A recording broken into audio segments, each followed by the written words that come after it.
Naglaga ako ng kalabasa. Ito na, i-steam na natin ang ating kalabasa. Ayan, lambot na. Nagluto ako ng kalabasa kalaya. You know, ang sarap niya, promise. Wow. Pero hindi siya anong kapunan. Nakatamtaman lang siya. Oh, parang maha. Pero mamaya kapag malamig, mag-confirm siya. Ayan, haluin lang natin para hindi masunog.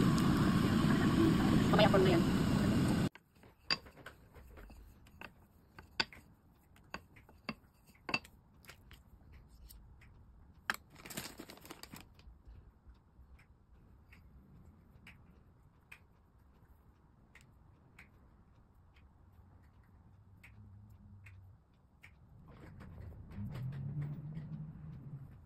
Ito na itong dough, ipapat natin, lagyan natin ng palaman, tsaka cheese, ito na siya.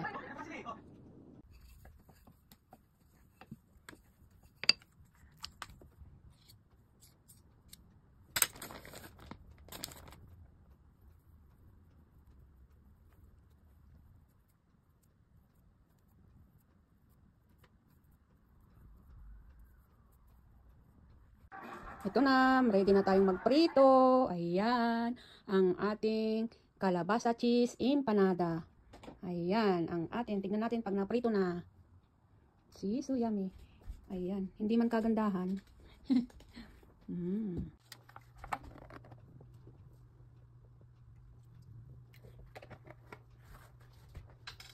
Lagyan ko pala ng...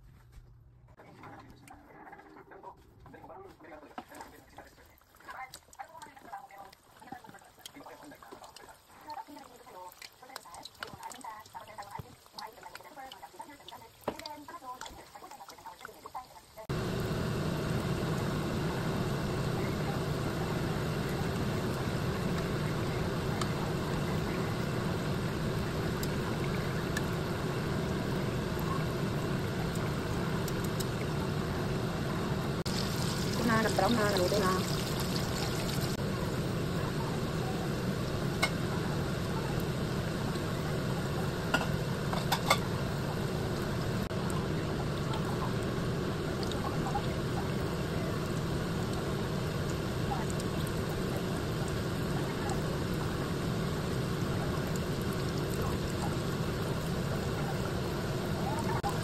Ito na ang aking kalabasa empanada na may cheese. Ayan, malapit ng maluto. Ito na, hindi na mainit. Kunti na lang. Ang pretty niya, oh. Ayan. Oh. Ayan.